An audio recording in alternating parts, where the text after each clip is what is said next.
نحمدہ ونصلی علی رسولہ الکریم، اما بعد فاعوذ باللہ من الشیطان الرجیم، بسم اللہ الرحمن الرحیم۔ قال اللہ تبارک و تعالی کداب آل فرعون والذین من قبلہم کفروا بآیات اللہ فأخذہم اللہ بذنوبہم ان اللہ قوی شدید العقاب۔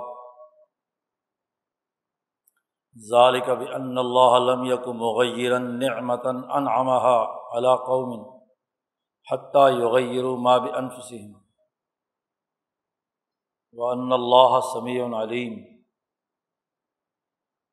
وقال النبی صلی اللہ علیہ وسلم نعمتان مغبون فیہما کثیر من الناس، صدق اللہ مولانا العظیم وصدق رسولہ النبی الکریم۔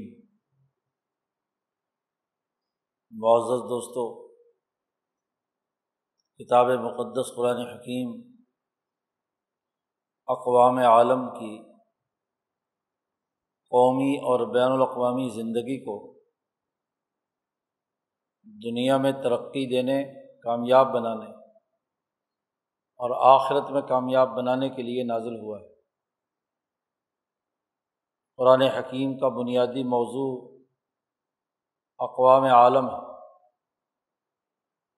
وہ رب العالمین ہے، تمام اقوام کا رب ہے، تمام جہانوں کی پرورش کرنے والا ہے، تمام اقوام کی ترقی کے لیے ایک جامع نپت اللہ اور بہترین نظام بیان کرنے والا ہے۔ کتاب مقدس قرآن حکیم اللہ کا کلام ہے، اور اس کلام الہی میں انسانی سماج سے متعلق، اقوام عالم سے متعلق ترقی کے اصول اور ضابطے بڑی وضاحت سے اللہ تبارک و تعالیٰ نے بیان کیے ہیں۔ یہ آیت مبارکہ جو تلاوت کی گئی ہے یہ سورۃ الانفال کی ہے۔ سورۃ الانفال وہ سورت ہے جس میں اللہ تبارک و تعالیٰ نے مکے کی ظالم قوم کے خلاف نبی اکرم صلی اللہ علیہ وسلم کی غزوہ بدر کے موقع پر کی جانے والی عظیم جدوجہد کا تفصیلی تذکرہ کیا ہے، اور قوموں کی ترقی کے حوالے سے بنیادی اصول مزاحمت واضح کیے ہیں۔ ان اصولوں کی روشنی میں کوئی قوم اپنے قومی نظام کو زیادہ بہتر انداز میں کامیابی کے ساتھ دنیا اور آخرت میں کامیاب بنا سکتی ہے۔ 13-14 اصول مزاحمت اس صورت میں بیان کیے گئے ہیں۔ قومی تعمیر و تشکیل کے لیے جماعتی نظم و ضبط اور اجتماعی طاقت کے ذریعے سے قومی نظام کو درست کرنے کی جدوجہد کا ایک منظم راستہ اس صورت مبارکہ میں بیان کیا گیا ہے۔ قرآن حکیم نے اس صورت مبارکہ میں مکے کی اس قوم کا، خاص طور پر قریشیوں کا،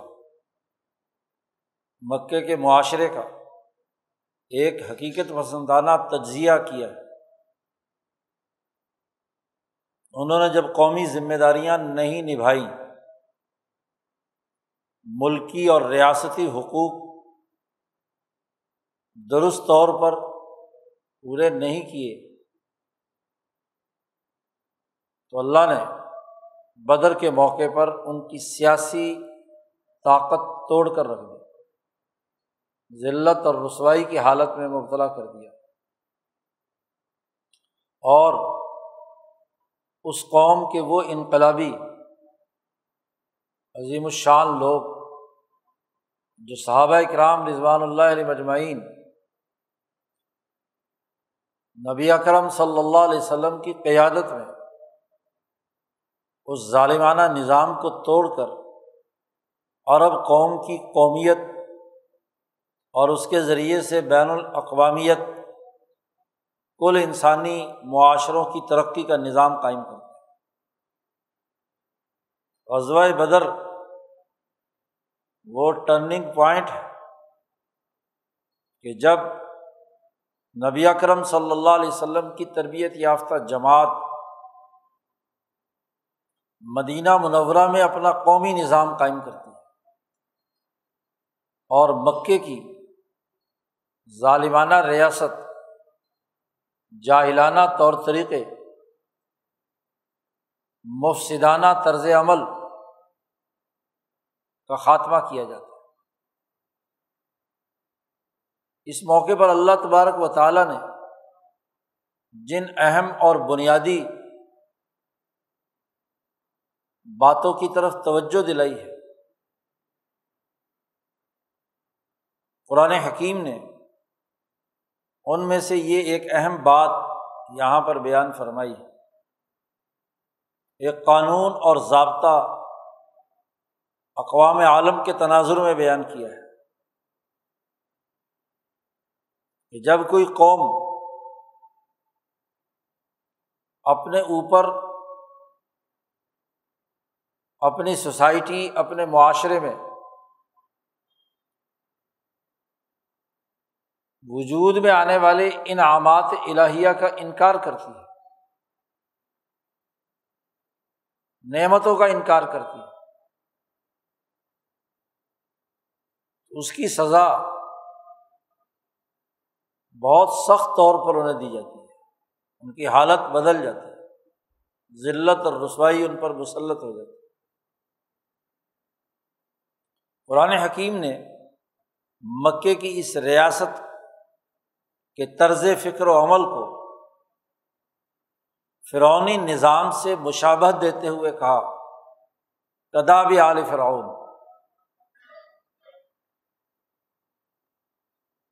ان ظالم لوگوں کا طرز فکر و عمل وہی ہے جو داب آل فرعون، فرعون والوں کی جو عادت تھی، فرعونیوں نے جو طرز عمل اختیار کیا تھا قومی سسٹم کو تباہ و برباد کرنے کا، قومی ذمہ داریوں سے روگردانی کا، اور نہ صرف داب فرعون، داب عادت کو کہتے ہیں، فرعونیوں کی جو عادت ہے، ان کا جو طرز عمل تھا، اور والذین من قبلہم، اور فرعونیوں سے پہلے نمرود، شداد، قوم ہود اور قوم صالح، قوم نوح، والذین من قبلہم، انہوں نے اپنے رب کا انکار کیا اور نعمتوں کی ناشکری کی، کفروا بآیات ربہم، کفر کیا۔ تو اللہ نے ان نعمتوں کی ناشکری کے نتیجے میں ان کے جرائم اور ان کے گناہوں کے سبب انہیں پکڑ لیا، فأخذہم اللہ بذنوبہم۔ گویا کہ انسانی تاریخ کا ایک مختصر تذکرہ کر کے قومی زندگی سے متعلق ایک بنیادی حقیقت کی نشاندہی کی۔ اقوام عالم میں انسانی تاریخ بڑی اہمیت رکھتی ہے، تاریخ کا سیاست سے اور سیاست کا تاریخ سے بڑا گہرا تعلق ہے۔ تاریخ کے بغیر سیاسی شعور پیدا نہیں ہو سکتا۔ تاریخ نام ہی قوموں کی سیاسی، سماجی اور معاشی حقائق پر مبنی ان واقعات کا ہے جس کی اساس پر انسان قوموں کا تجزیہ کرتا ہے، اور سیاست نام ہی ان تاریخی واقعات کے تناظر میں اپنی غلطیوں سے سیکھنا اور اپنی غلطیوں کو درست کرنا۔ قوم میں جو تاریخی طور پر نقائص اور کمزوریاں پیدا ہو چکی ہوں، انہیں دور کرنے کے لیے ایک جامع کردار ادا کرنا، یہ سیاست ہے۔ نقص دور کر کے کمال تک پہنچانا، تو تاریخ و سیاست کا بڑا گہرا تعلق ہے۔ اور سیاست کے لوازمات میں سے مزاحمت ہے۔ غزوہ بدر جس نے مکے کی سیاسی طاقت توڑ دی اور مدینے کی سیاسی طاقت کو مضبوط بنا دیا، تو اس موقع پر قرآن نے تاریخی تناظر بیان کیا ہے کہ فرعون اور والذین من قبلہم، فرعون اور اس سے پہلے کی جتنی اقوام گزری ہیں، ذرا ان قوموں کے حالات دیکھو، ان کا طرز فکر و عمل دیکھو، تاریخ کا مطالعہ کرو، ماضی کا جائزہ لو، معاشروں کے بننے بگڑنے کا عمل دیکھو۔ جب بھی وہ اپنے قومی حقوق کے حوالے سے نعمتوں کی ناشکری کرتے ہیں، کفران نعمت کرتے ہیں، خدا کا انکار کرتے ہیں، جس خدا نے انہیں نعمتیں دیں اس کو نہیں مانتے، ان نعمتوں سے روگردانی کرتے ہیں، تو پھر وہ گرفت میں آ جاتا ہے۔ اس لیے کہ پوری کائنات کی ایک ہی ذات ہے جو قوی بھی ہے اور شدید العذاب اور شدید العقاب بھی ہے، اور وہ اللہ تبارک و تعالیٰ ہے۔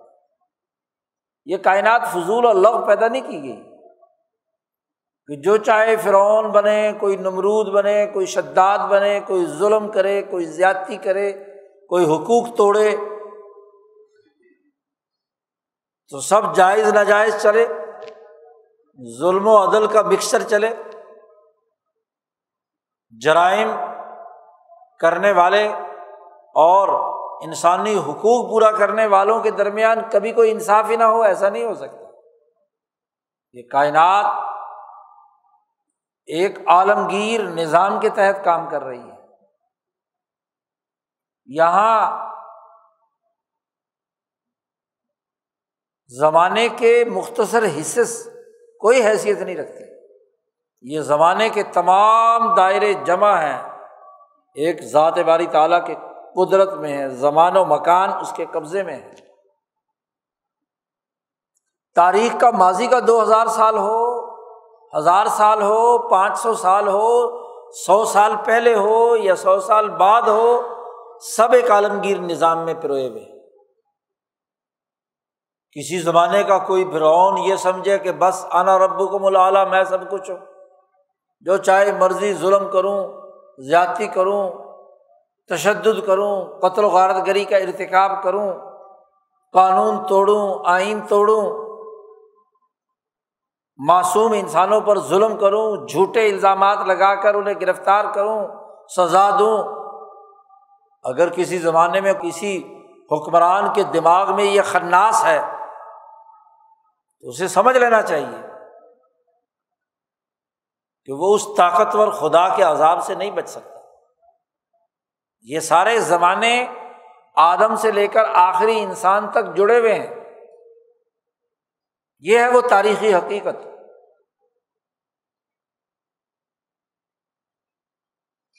ان قومی جرائم کا حساب کتاب دینا پڑے گا جو قوموں کی تباہی اور بربادی کے لیے کیے گئے۔ یہ فرعونی عادات، یہ تکبر کا نظام، یہ ظلم و ستم کی سیارات، یہ انسان دشمنی کا کردار، اللہ نے اسی کا ذکر کیا، کداب آل فرعون۔ یہی حال مکے کی اس ریاست کا تھا جس کا سربراہ جاہلوں کا باپ ابو جہل تھا۔ اس کی بھی ایک پارلیمنٹ تھی، دار الندوہ جسے کہتے تھے، اس کی بھی ایک عدلیہ تھی جو عدل و انصاف کی کرسی پر بیٹھ کر من مانے فیصلے کرتی، اس کی بھی ایک انتظامیہ تھی، ان انتظامی درندوں کے ذریعے سے وہ مکے کے شہریوں کو بھنبوڑتا تھا، جو اس کے گروپ کا ہو وہ ٹھیک ہے، ظلم کرے، زیادتی کرے، لوٹ مار کرے، اور جو محمد مصطفیٰ صلی اللہ علیہ وسلم کی پارٹی میں چلا گیا تو اس پر ظلم، تشدد ہے۔ بلال جب تک غلام رہتا ہے امیہ ابن خلف کا تو بہت ٹھیک ہے، اور جب آزادی کی بات کرتا ہے تو وہی بلال تپتے ریت پر لٹا کر تشدد کیا جا رہا ہے، ظلم اور زیادتی ہے۔ وہی عمار، وہی یاسر، صہیب رومی، ظلم و ستم، یہ ہے شیعان۔ ریاست کے سربراہ کا کام ریاست کے انسانوں کے حقوق کا تحفظ ہے، اور وہ اگر ریاست کے شہریوں کو خانوں میں بانٹے، گروپ بنائے اور گروپنگ کی بنیاد پر تقسیم کرے تو داب فرعون ہے، فرعونی عادت ہے۔ قرآن کہتا ہے فَأَخَذَهُمُ اللَّهُ بِذُنُوبِهِمْ، اللہ ان کے جرائم، یہ جو فرعونی جرائم ہے، یہ جو طرز فکر و عمل ہے، اللہ اس کو پکڑ لیتا ہے۔ اور تم نے اللہ کو کمزور سمجھ رکھا ہے، قوی ہے، شدید العقاب ہے، اس کی گرفت میں جب آ جاتے ہیں لوگ تو پھر بچ نہیں سکتے۔ دوسری جگہ پر اللہ نے فرمایا وَمَا كَانَ لَهُم مِّنَ اللَّهِ مِن وَاقٍ، کوئی بھی اس کو تحفظ دینے والا نہیں ہوگا جب اللہ کی گرفت آئے گی۔ قرآن حکیم نے مکے کی ریاست کے اس ظلم کو، اس انسان دشمن رویے کو، قومی ریاست کی تباہی اور بربادی کو داب فرعون کے طور پر بیان کیا، اور اللہ نے فرمایا فَأَخَذَهُمُ اللَّهُ، اللہ کیوں ان کو پکڑ لیتا ہے، کیوں ان کو سزا دیتا ہے؟ بِذُنُوبِهِمْ، ان کے جرائم کی وجہ سے۔ اس کی وجہ اگلی آیت میں بیان کی، ذالک، وہ اس لیے کہ بِأَنَّ اللَّهَ لَمْ يَكُ مُغَيِّرًا نِعْمَةً أَنْعَمَهَا عَلَىٰ قَوْمٍ، قوم کا تذکرہ کیا ہے۔ ایک نعمت کسی فرد پر ہوتی ہے، ایک نعمت کسی قوم پر ہوتی ہے۔ لم یک مغیرا نعمتا انعمها علی قوم، کسی قوم کو جو نعمت دی جائے، اور اللہ دیتا ہے کیونکہ وہ رحیم ہے، رحمان ہے، مہربان ہے، ہر قوم کو نعمت دیتا ہے،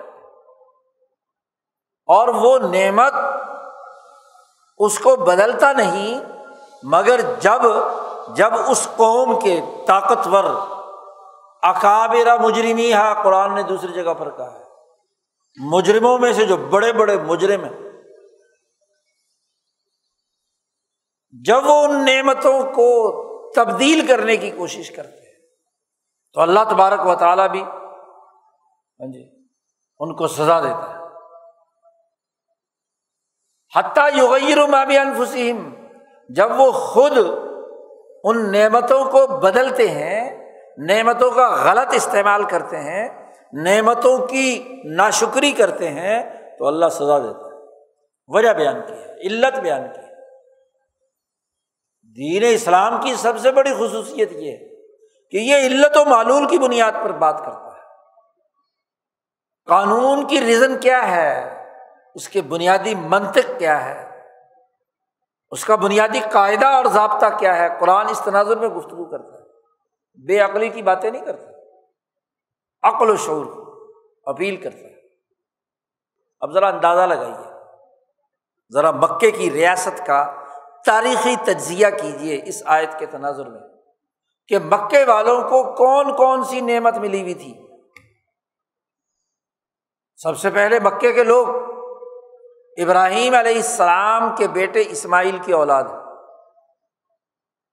اور ابراہیم علیہ السلام کے زمانے سے ملت ابراہیمیہ حنیفیہ کے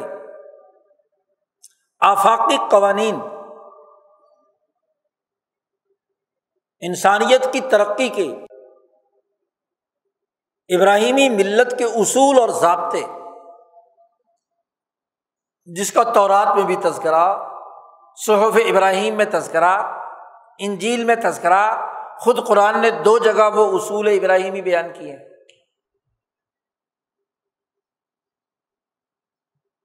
کہ اللہ کی عبادت کرو، کسی کو شریک نہ ٹھہرو، والدین کے حقوق ادا کرو، اولاد کو قتل مت کرو، پورا تولو، پورا ناپو، عدل و انصاف کرو۔ سورۃ الانعام میں تفصیل سے اللہ نے بیان کیا، سورۃ بنی اسرائیل میں بیان کیے۔ تکبر مت کرو، غرور مت کرو، انسانی حقوق کی پاسداری کرو، وغیرہ وغیرہ وغیرہ۔ انسانی حقوق کے تحفظ کے تمام اصول بیان کیے ہیں۔ ایک اصول، ایک بنیادی قانون اللہ کی توحید کا ہے، باقی سب حقوق انسانیت دوستی کا۔ کسی پر تہمت نہ لگاؤ، زنا نہ کرو، چوری نہ کرو، ڈاکہ نہ ڈالو، تمام انسانی حقوق۔ یہ آئین نافذ تھا مکہ میں شروع دن سے۔ اب ذرا مکے کی تاریخ اٹھا کر دیکھیے، اسماعیل علیہ السلام سے لے کر حضرت محمد مصطفیٰ صلی اللہ علیہ وسلم تک اس ریاست مکہ کا ایک آئین تھا۔ قصی بن کلاب کے زمانے سے آپ صلی اللہ علیہ وسلم کی بعثت کے 300 سال پہلے سے اس قانون کے مطابق ایک انتظامی ڈھانچہ تھا، ایک عدلیہ تھی، ایک پارلیمنٹ تھی دار الندوہ، 12 وزیر اور مشیر تھے، پورا ایک ریاستی ڈھانچہ تھا جس میں مہمان نوازی، انسانی حقوق، قتل انسانیت کے ارتکاب والے کو سزا، چوری، ڈاکہ وغیرہ وغیرہ جو آفاقی انسانی قوانین ہیں۔ کسی ریاست کے لیے سب سے بڑا انعام، کسی بھی قوم کے لیے، اس قوم کے تمام افراد کو ایک اجتماعیت میں پرونے والا قانون چاہیے، شریعت چاہیے، آئین چاہیے، دستور چاہیے، اور ایسا آئین، قانون اور دستور کہ جس کی نظر میں ہر بڑا چھوٹا برابر ہو،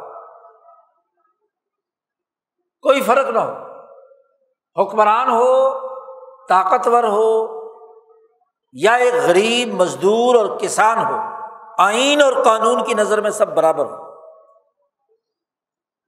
تبھی اجتماعیت قائم ہوتی ہے۔ دنیا میں کسی قانون نے مادی بنیادوں پر بنا ہو، مذہبی بنیادوں پر بنا ہو، ظلم جائز نہیں ہے۔ بنیادی انسانی اقدار کی خلاف ورزی درست نہیں ہے۔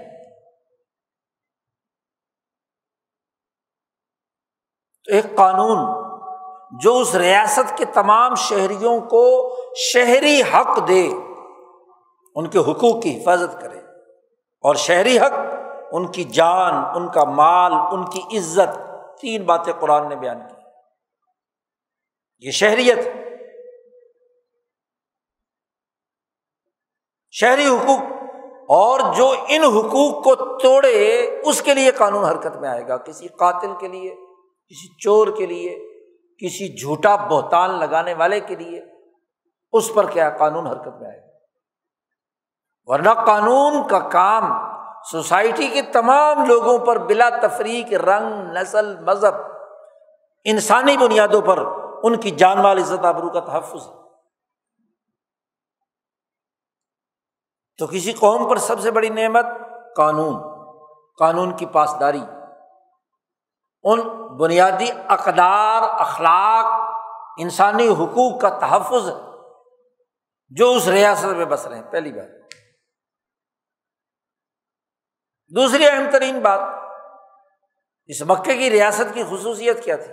ایک قانون تھا، اس قانون کو اس ابو جہل کے نظام نے توڑا، من مانی مرضی، انتظامیہ کے لیے اور قانون ہے، ابو جہل کے لیے اور قانون ہے، بلال کے لیے اور قانون ہے، ایک یمنی تاجر آتا ہے کاروبار کرنے کے لیے، اس بیچارے کا مال لوٹ کر طاقتور سردار جو ہے وہ ہڑپ کر جاتا ہے، جبل ابی قبیس پر کھڑے ہو کر وہ شور مچاتا ہے جس پر حلف العضول کا معاہدہ ہوا جی۔ یعنی قانون نے مفاد اور مراعات یافتہ طبقوں کے تحفظ کا روپ دھار لیا اور انسانی حقوق کو پامال کرنا شروع کیا۔ عدلیہ بے بس ہے، کچھ نہیں کر سکتی جی۔ عدالت لگتی ہے، ابو جہل کہتا خبردار تاجر کے حق میں فیصلہ نہیں کرنا جی۔ اسماعیل نے کہا تھا کہ بچیوں کی بھی حفاظت کرو، اور بچیوں کو قتل کرتا ہے سردار، زندہ درگور کر دیتا ہے، اس کو انسان نہیں سمجھا جاتا۔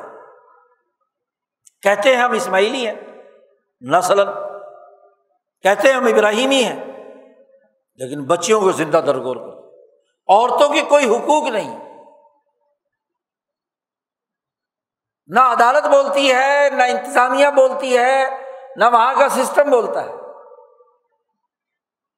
نعمت کی خلاف ورزی ہے نا، انعمھا علی قوم، تو ایک قانون نعمت ہوتی ہے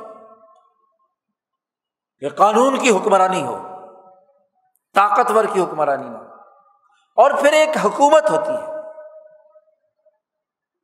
اور حکومت کا بنیادی کام امن قائم کرنا۔ قرآن نے کہا اولم یرو، کیا انہوں نے دیکھا نہیں کہ انا جعلنا حراما آمنا، ہم نے مکہ کو امن والا حرم محترم بنایا ہے، حالانکہ وَيَتَخَطَّفُ النَّاسُ مِنْ حَوْلِهِمْ، قرآن کہتا ہے اس مکہ کے چاروں طرف ذرا قبائل کا جائزہ لو، جہاں کوئی قانون، کوئی ضابطہ، کوئی حکومت نہیں ہے، وہاں لوگ اچک لیے جاتے ہیں، اغوا کر لیے جاتے ہیں۔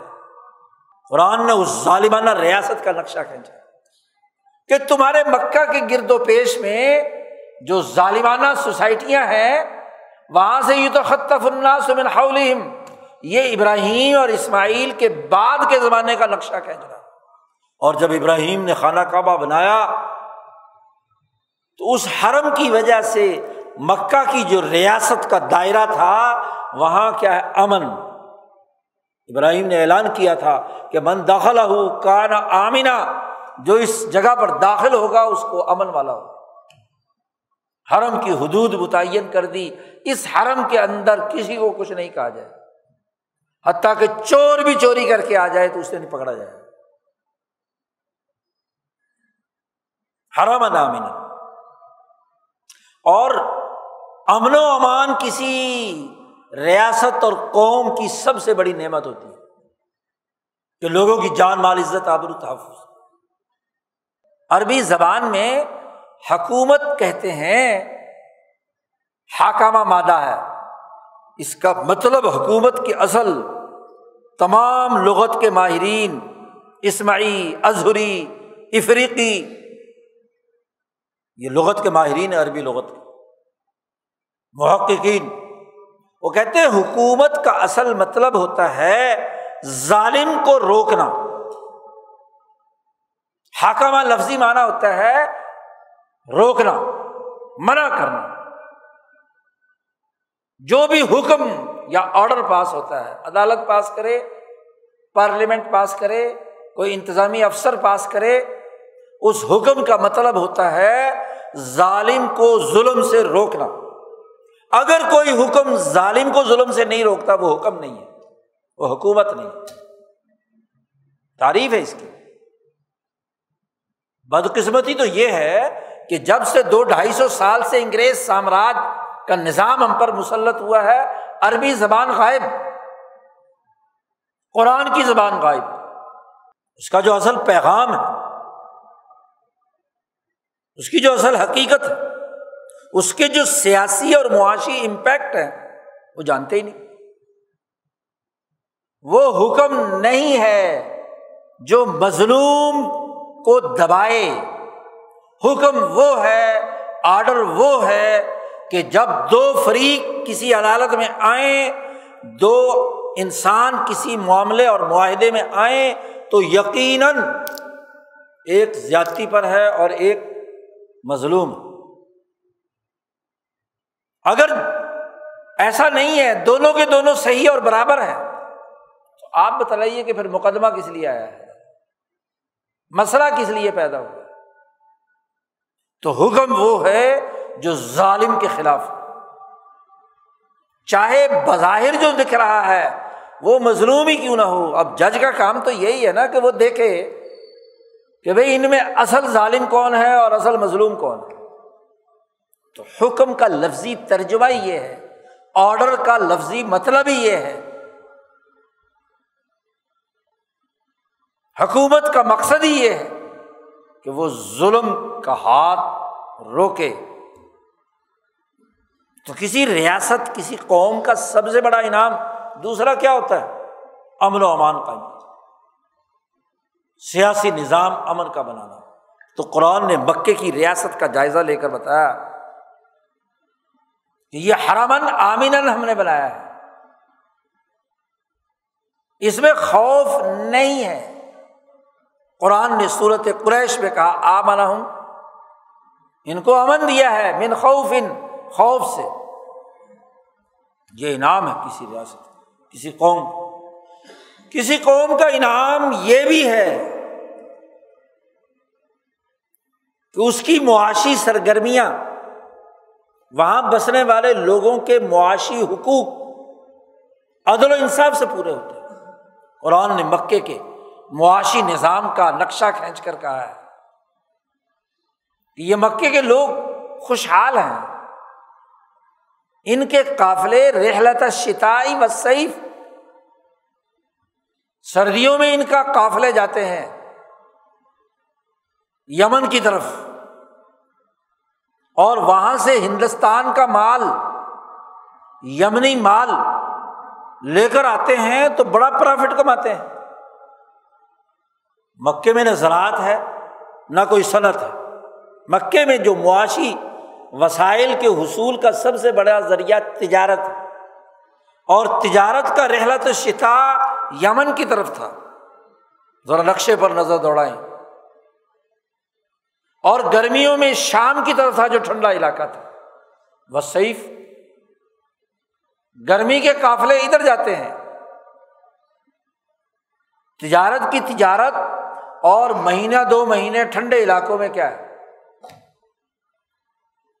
معاشی خوشحالی بھی، اور اس کے ساتھ ساتھ کاروبار بھی، اور ٹھنڈے علاقے میں تاجروں کے مزے بھی۔ اور سخت سردیوں میں شام میں جہاں برف پڑ رہی ہے، وہاں یمن کی گرمی، مکے میں بھی سردی جو پڑتی ہے اس کے بھی نجات حاصل کر کے یمن پہنچ جاتے ہیں۔ تو گرمی کے مزے بھی، یمن جو خوشحال بہترین، بحیرہ احمر کے دھانے پر واقع شمالی اور جنوبی یمن، ترقی یافتہ تجارت کا مرکز، باب المندب، جس میں تمام تجارتی قافلے ہندوستان سے پہنچ رہے ہیں، افریقہ کے وسائل آ رہے ہیں، اور یمن سے تم مال لے کر آتے ہو، تو تمہارا ایک بین الاقوامی روٹ ہے۔ کیا کرتے تھے یہ عرب کے تاجر؟ ہندوستان کی تلواریں، ہندوستان کے مثالیں، یہاں کے کپڑے، یہاں کی چیزیں، تیار شدہ مال، جڑی بوٹیاں، ادویات، وہ یہاں سے یمن جاتی تھی، اور یمن کے تاجر وہاں سے اٹھا کر کیا ہے؟ مکہ لاتے تھے۔ 30 میل لمبے بازار لگتے تھے، عالمی مارکیٹ تھی مکہ، بین الاقوامی تاجر وہاں آتا تھا، اور پھر یہاں سے مال اٹھاتے ہیں، اور شام سے آگے پورا یورپ، مصر، تمام شمالی ایشیائی علاقے، بین الاقوامی روٹ ہے مکہ۔ تو معاشی خوشحالی تو نعمت نہیں ہے یہ؟ کتنی بڑی نعمت ہے۔ اور پھر جب مکہ میں بازار لگتا، میلہ لگتا، تو شامی تاجر بھی آ جاتا، یمنی تاجر بھی آ جاتا، اور اگر کوئی ہندوستان سے پہنچا ہوا بڑا تاجر یمن پہنچا ہوا ہوتا وہ بھی مکہ آ جاتا۔ ذرا ویدک دھرم کی کتابیں ویدیں پڑھو تو اس زمانے کا ہندو برہمن مکہ جاتا تھا، اس کا تذکرہ ان کی کتابوں میں موجود ہے۔ ہم نے اپنے علاقے کی قوموں کی تاریخ تو پڑھنی نہیں ہے، ان کے مذاہب سے تو واقفیت رکھنی نہیں ہے۔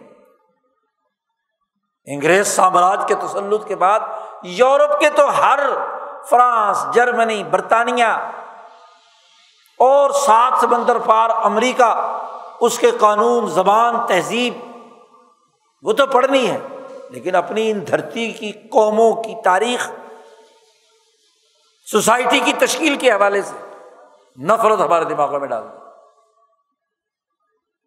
تو یہاں کا تاجر مکہ پہنچتا ہے تو اس کی بنیاد پر مکہ خوشحال ترین ریاست تھی اور مکے کے تاجروں کے مالدار ترین تاجر تھے، خوشحالی تھی۔ قرآن نے اس کا تذکرہ کیا۔ تو قرآن نے یہ جو کہا ہے کہ جب اللہ تعالیٰ کسی قوم پر کوئی انعام نازل کرتا ہے تو وہ انعام اس وقت تک نہیں بدلتا جب تک کہ خود وہ اس انعام کی ناشکری نہ کرے۔ اب قوم کی تشکیل کے لیے 3 باتیں جیسے میں نے ابھی عرض کی: آئین اور قانون، سیاسی امن، منظم حکومت جو امن و امان قائم کرنے والی ہے، معاشی خوشحالی اور تجارت کا نظام۔ ابراہیم علیہ السلام کے بعد سے ان قریشیوں کی طاقت اور قوت، حرم کی وجہ سے یہ تینوں انعامات ان پر موجود تھے، لیکن عمر ابن لحی جس نے آ کر مکے کی ریاست میں ظلم و ستم کا بیج بویا، قانون شکنی کی، انتظامیہ کا غلط استعمال کیا، عدالتیں خراب کر دیں، انتظامی ڈھانچہ توڑ دیا، مظلوموں پر ظلم شروع کیا، اور سب سے بڑھ کر خانہ کعبہ میں 360 بت لا کر رکھ دیے، شرک اور کفر کیا۔ یہ ابو جہل کا نظام اس کا نمائندہ ہے، اس نعمت کا جو انعمہا علی قوم قریش، حذف نکال لو یہاں قرآن کی آیت میں، کیونکہ تذکرہ کس کا ہو رہا ہے؟ مکے کی ریاست کا۔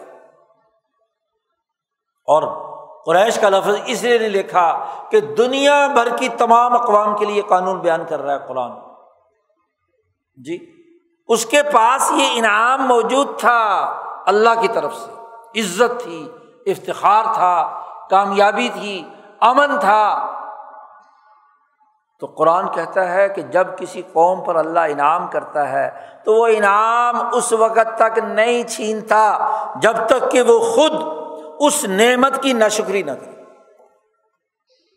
اب سیاسی طاقت دی تھی، قانونی ریاستی قوت دی تھی، عدالتی طاقت دی تھی، معاشی تجارت اور اس کی قوت اور خوشحالی دی تھی، اس لیے کہ انسانوں کے لیے کام کرے، خدا پرستی بنائے، انسان دوستی کا نظام بنائے، انسانی حقوق کے لیے کردار ادا کرے۔ اور اگر ایسے نہ کرے، اس کی خلاف ورزی کرے، توحید کے بجائے شرک کیا، امن کے بجائے بد امنی قائم کی، معاشی خوشحالی کو بجائے بدحالی پیدا کی، وسائل جب مکے کے تاجروں کے پاس جمع ہونا شروع ہو گئے تو بلال سے بھی چھین لو، صہیب سے بھی چھین لو، یمنی تاجر سے بھی چھین لو، جی باہر سے آنے والوں سے چھین لو، وہاں کے کمزوروں سے چھین لو۔ قرآن نے سورۃ النساء میں نقشہ کھینچا ہے کہ یتیموں کا مال نہیں تم چھوڑتے، عورتوں پر ظلم کرتے ہو، ان کے حقوق نہیں دیتے، تو نعمت انعمہا علی قوم، اللہ نے ایک نعمت دی تھی اور تم نے اسے بدل دیا، جب بدل دیا تو اللہ نے سزا دینی شروع، اللہ نے سزا دی ہے۔ غزوہ بدر کے بعد قرآن حکیم کہتا ہے کہ ہم نے رسول اللہ صلی اللہ علیہ وسلم کے ذریعے سے تمہاری قومی جو طاقت اور قوت انعامات کی ناشکری کر رہی تھی، قانون شکنی کر رہی تھی، خرابی پیدا کر رہی تھی، ہم نے اسے بدل دیا۔ 70 بڑے بڑے سردار قتل کر دیے گئے بدر کے دائرے میں، اور مکے کی ریاستی سیاسی قوت فلاں کی گھاٹ اتار.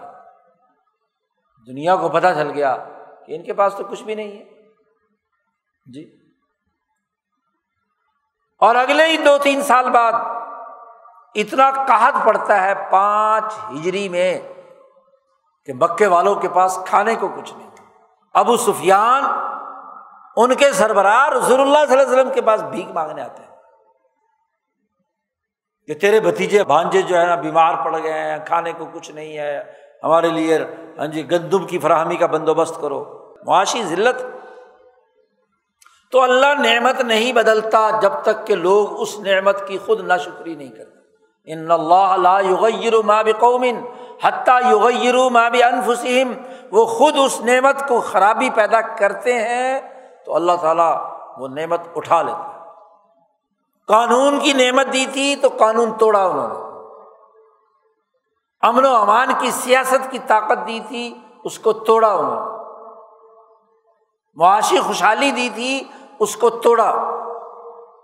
اور ایک بہت اہم بات رسول اللہ صلی اللہ علیہ وسلم نے فرمائی، میں نے خطبے میں حدیث تلاوت کی ہے، بخاری، ترمذی، ابن ماجہ، سیاہ ستہ کی کتابوں میں یہ حدیث موجود ہے. حضرت عبداللہ ابن عباس رضی اللہ تعالی عنہما رسول اللہ صلی اللہ علیہ وسلم سے روایت کرتے ہیں، نعمتان مغبون فیہما کثیر من الناس. 2 نعمتیں ایسی ہیں کہ دونوں نعمتیں بہت سارے انسانوں کو مقروض بنا دیتی ہیں. مقروض بنا دیتی ہیں. اور وہ 2 نعمتیں کیا ہیں؟ کسی بھی قوم، کسی بھی فرد، کسی بھی ریاست کے شہریوں میں 2 نعمتیں بہت اعلیٰ درجے کی. جہاں کا نظام صحیح ہوتا ہے وہاں کے سب لوگ صحت مند ہوتے ہیں. الصحہ، انسان کی ذہنی صحت امن و امان کے ماحول میں آگے بڑھتی ہے. جو بد امنی کا ماحول ہو ذہنی مریض ہو. کل پرسوں ایک ڈاکٹر صاحب بتا رہے تھے کہ اس وقت جتنی دوائیاں ڈپریشن کی لوگ کھا رہے ہیں، سب سے زیادہ دوائیاں اس کی گئی ہیں. ہر گھر میں ذہنی مریض، خوف کی حالت میں، دہشت کی حالت میں جی. الصحہ، ذہنی صحت حکومت کی ذمہ داری ہے، ریاست کی ذمہ داری ہے، قوم کی ذمہ داری ہے کہ لوگوں کی ذہنی صحت اور جسمانی صحت کے لیے کام کرے.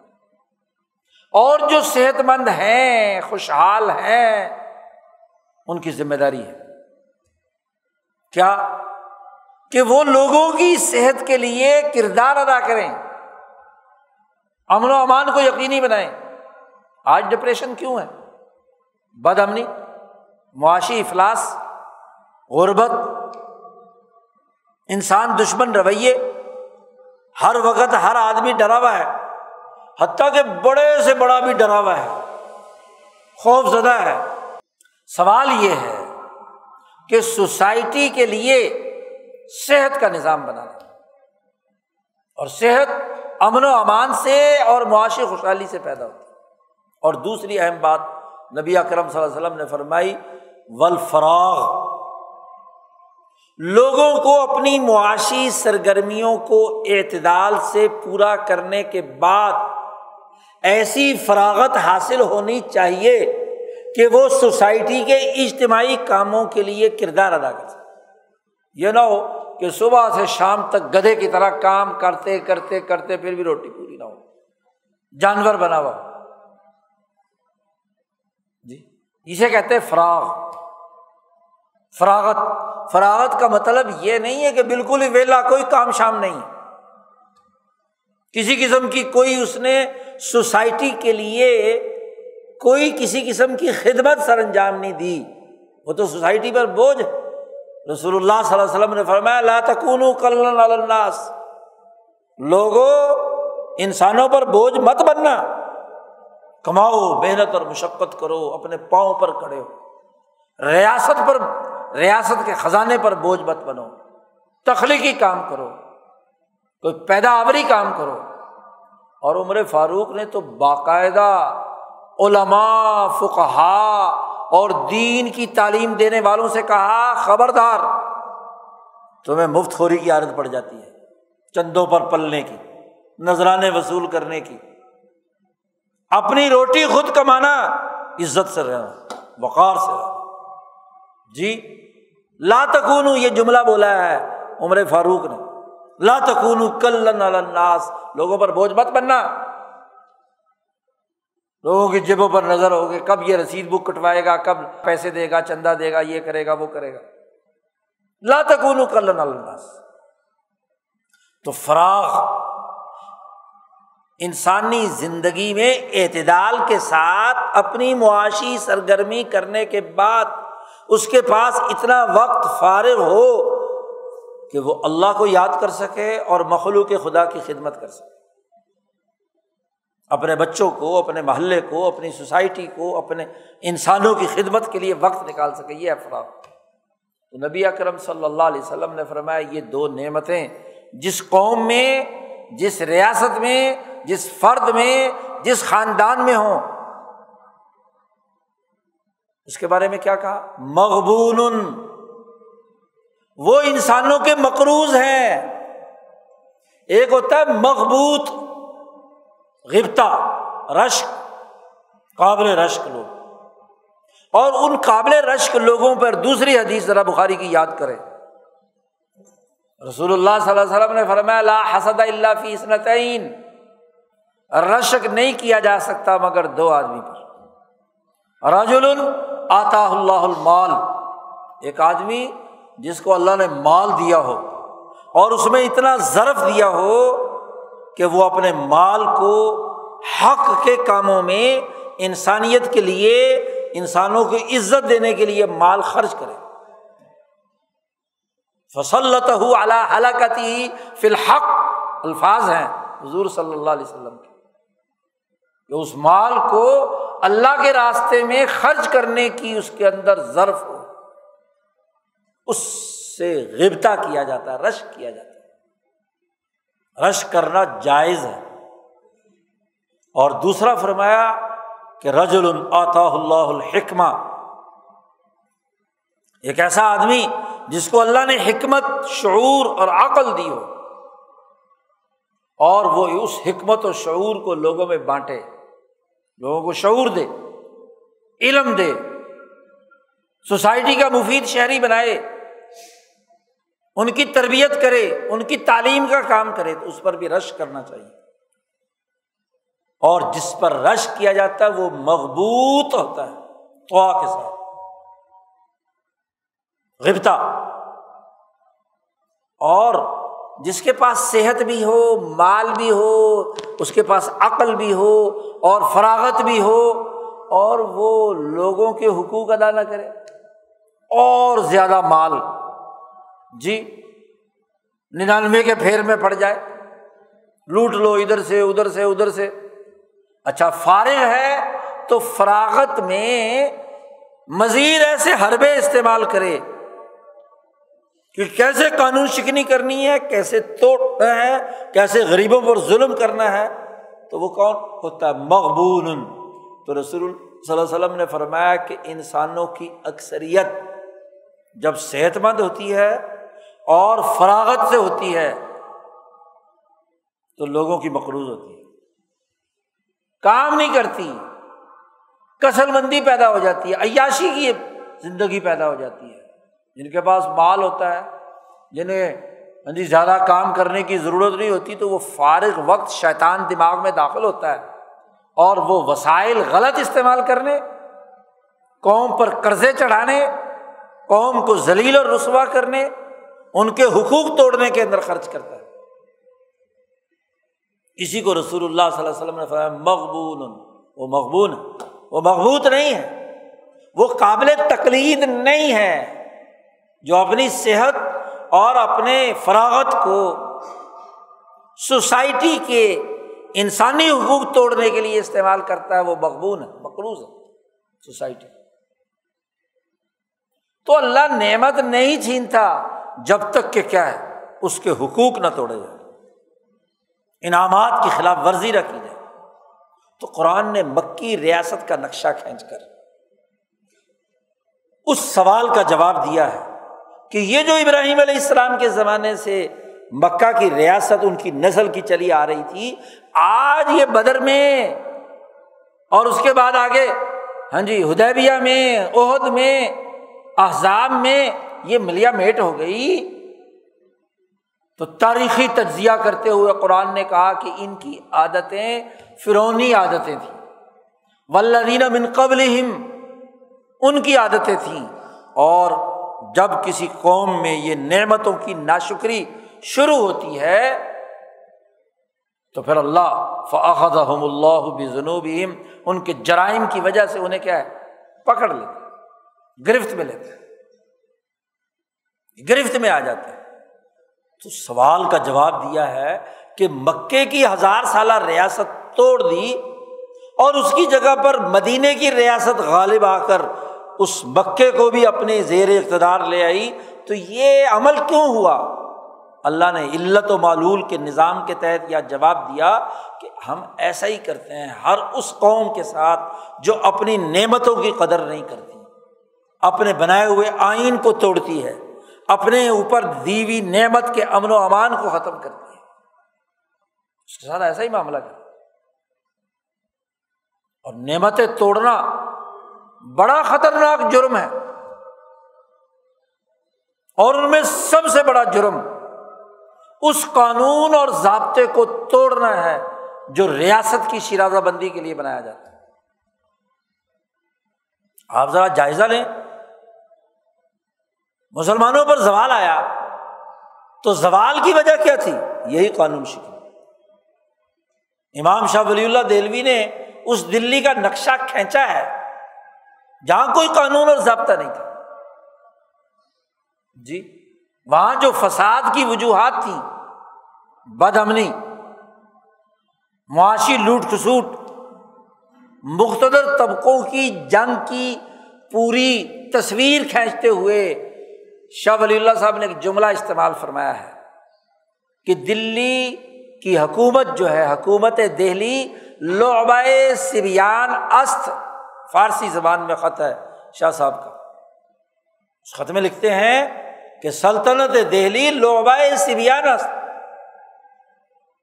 کہ دلی کی حکومت بچوں کا گڈی گڈے کا کھیل بن گیا۔ لعبہ صبیان، لعبہ کہتے ہیں گڑیا کو، اور بچوں کی گڑیا، بچوں کی جب لڑائی ہوتی ہے نا تو وہ دوسرے کی گڑیا پکڑ کر ناک مروڑ دیتا ہے، دوسرا اس کی گڑیا کو چھیڑ دیتا ہے، اور بچوں کا کھیل گیند بن جاتی ہے، ادھر سے وہ مارتا ہے ادھر سے وہ مارتا ہے۔ تو پوری سلطنت جس نے ظالم کا ہاتھ روکنا تھا وہ ظالموں کے درمیان فٹ بال بن گئی، لوبا بن گیا، کھیل بن گیا، تماشا بن گیا۔ وہ انعامات جو یہاں 800 سالوں کی مسلمانوں کی حکومت کے نتیجے میں پیدا ہوئے تھے، قانون کی حکمرانی، سسٹم بلا تفریق، رنگ، نسل، مذہب، ایک ہندو، ایک عیسائی، ایک یہودی، ایک مسلمان، ایک سکھ، ان کے جو بنیادی انسانی حقوق تھے وہ جب توڑے جانے لگے تو کیا ہے؟ قانون شکنی کی ہے نا۔ قانون شکنی کا نتیجہ وہ نعمت چھین لی گئی، ہو گیا یغیروا ما بانفسہم، اور 200 سال تک ان ہندوستانیوں کے اوپر کوڑے برسائے گئے انگریز سامراج کی طرف سے، آزادی سلب ہو گئی، لا قانونیت پیدا کر دی گئی، ظالمانہ عدالتی نظام، ظالمانہ سیاسی نظام، معیشت تباہ کر دی۔ جو ہندوستان سونے کی چڑیا تھا، دنیا کی کل دولت کی 25% کا مالک تھا، انگریز سامراج نے لوٹ کر 23% دولت یہاں سے ختم کر دی۔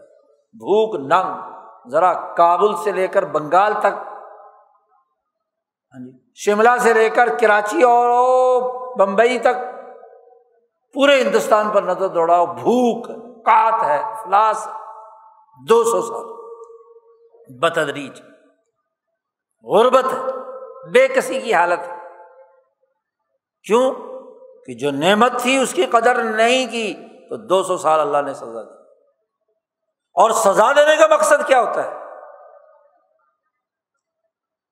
کہ قومی شعور پیدا ہو، اپنی حالت کو بدلے۔ قرآن نے بنی اسرائیل کے بارے میں کہا ہے لَتُفْسِدُنَّ فِي الْأَرْضِ مَرَّتَيْنِ وَلَتَعْلُنَّ عُلُوًّا كَبِيرًا، تم 2 دفعہ زمین میں فساد مچاؤ گے، اور جب بھی تم فساد مچاؤ گے ہم تمہیں سزا دیں گے۔ بخت و نصر سے سزا دی، جالوت سے سزا دی، وہ تو انبیاء کی اولاد تھی، اسرائیل کی اولاد تھی۔ اور یہاں اللہ پاک نے انگریز سامراج سے سزا دلوائی تاکہ آزادی کا پتہ تو چلے، اور 200 سال حریت پسندوں کی جدوجہد کے نتیجے میں ملک آزاد ہوتا ہے۔ قرآن نے مکے کی ریاست کا بھی یہی مطلب بیان کیا نا، وہاں کا دارالندوہ بھی اپنی مرضی کے مطابق، وہاں کی پارلیمنٹ بھی اپنی مرضی کے مطابق، موم کی ناک ہے جو چاہے فیصلہ کر لو۔ اندازہ لگائیے کہ رسول اللہ صلی اللہ علیہ وسلم کی شہادت، آپ کو قتل کرنے کے لیے ابو جہل نے جو پارلیمنٹ کا اجلاس بلایا تھا، تو وہاں جب ڈیبیٹ ہوئی تو لوگوں نے کہا کہ آپ کس قانون کے تحت رسول اللہ صلی اللہ علیہ وسلم کے خلاف کارروائی کریں گے؟ کیونکہ ابراہیمی قانون اور قریشی قانون اور آئین اور اخلاقی اقدار کی وجہ سے تو یہ کام آپ نہیں کر سکتے، اور جس آدمی کے ذمے لگائیں گے اس پر تو قصاص کا قانون لاگو ہوگا۔ پھر سوچتے ہوئے انہوں نے کہا اچھا چلو ایسے کرو، حضور صلی اللہ علیہ وسلم کو جلا وطن کرو، یہاں سے نکال دو۔ تو حدیث پاک میں آتا ہے کہ شیطان ایک بڑے سردار کی طرح وہاں شکل میں موجود تھا، اس نے کہا ایک محمد صلی اللہ علیہ وسلم تم سے مکے کے اندر رہتے ہوئے سیاسی طور پر کنٹرول نہیں ہو رہے، یہ اگر باہر چلے گئے تو کسی اور قبیلے کے اندر بیٹھ گئے تو یہ تو تمہارا ویسے ناک میں دم کر دیں گے، اس لیے باہر بھیجنا تو تمہارے لیے زیادہ خطرناک ہے۔ اب کوئی راستہ نہیں دیکھ رہے کہ اس پوری انقلابی جدوجہد سے کیسے جان چھڑائے۔